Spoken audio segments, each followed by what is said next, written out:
My name's Doug Aubrey, or Douglas Aubrey, depending on what you want. I'm a filmmaker, for want of a better term now, although, like most filmmakers, I'm a frustrated artist. Before that, I was a part of a video collective, or video group, called Pictorial Heroes, with Alan Robertson, who is now basically a filmmaker himself, another frustrated artist and an editor. We formed Pictorial Heroes as a reaction to the culture we were living through, the Thatcher era, the legacy of the miners' strike, the Falklands War, and basically a general reaction to what we saw that was happening in an art world, which also was becoming very conservative, or which was very conservative. So we wanted to actually, to some extent, play around with the notion of celebrity, or non-celebrity, by losing our identity. Anyway, the Pictorial Heroes, the name Pictorial Heroes, originally came from a film we saw about the vorticists, and in particular Wyndham Lewis, who, after his experiences in the First World War, came home and actually declared that Britain would never be a land fit for its pictorial heroes, let alone its war heroes or whatever. So we took that up as a reaction to what we saw, the class wars that were happening in the 80s in particular. We were both graduates of Maidstone who had moved up here, so we didn't have to live in Thatcher's England in a lot of respects. I was here for a while, and then Alan, various other people moved up. And we got involved with what was then Transmission Gallery. And at that point, there was the New Image Glasgow thing happening. A lot of very big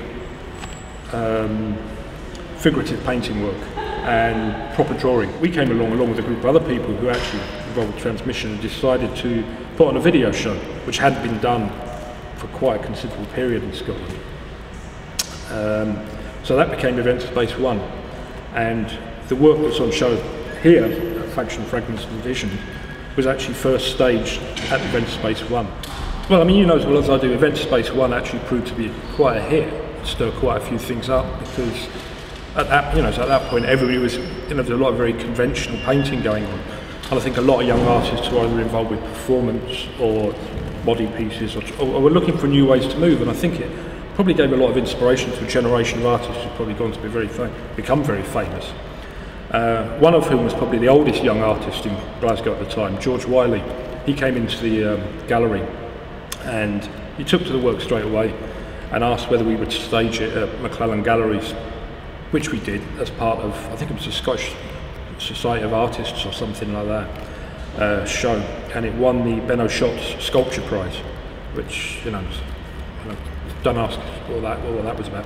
And then shortly after that we staged it at the Royal Academy on the Mound. Variations on the piece. The one in McClellan Galleries was a line of monitors called Thin Blue Line, and the Mound piece was actually a lot more raucous than a conventional video. We broke it down into its component elements, so it's a bit more sort of anarchic to some extent. Although the idea still resonated, that gesture, the stone throw. The whole idea that final gesture that you're left with quite often, any human, when your back's against the wall, you've got to stop, and it resonates so much. It could be anywhere. It could be in the city of Britain. It could be Glasgow housing estate. It could be Soweto. It could be the left bank. I've seen it all over the planet. My work that I'm involved with at the moment. It's a gesture that just repeats itself, and then to articulate that through the media in the way that we were doing and technology just accentuated that. So I mean, really, in the end, it was a very minimalist idea, realised in a very sort of technologically complex manner. And the video wall obviously was the perfect space for that, purely because of the sheer impact that these things had, which at the point when we were using them, when we started using them, were being used predominantly for advertising, point of sale. We pretty much made a lot of single screen works and a few other installation pieces throughout the latter part of the 80s to the 90s. Our last real piece of work, if you want to call it, as video artists, I think, was probably George Square. We made an epic video road movie project called Work, Rest and Play, but that was more about cinema. It was more about sort of trying to preempt what was going to come next in terms of filmmaking and how video art and artist video, the kind of things, issues and concerns there were being drawn into a new form of cinema. And in a true postmodern sense, Pictorial Heroes became a production company, and we became involved with Channel 4, who at that point were making the least worst television. and got to make some pretty interesting documentaries over the time we were doing stuff as Pictorial Heroes. We made a film called World of Skinhead, which pretty much speaks for itself. We did a kind of hyper narrative mini-series called X-Tripping, which was about transgression and underground culture. It featured a lot of very prominent figures like Alan Moore, Genesis P. Orridge, Beth B, to name but a few, sort of thing. So we made a series of pieces, but the whole idea there was to try and do art programming in a different way. And also, there was a lot of talk at the point, postmodern talk about artists getting in to make television, but most of it I thought was slightly esoteric, and people like John Wyver were on it. It wasn't engaging with anything other than the form.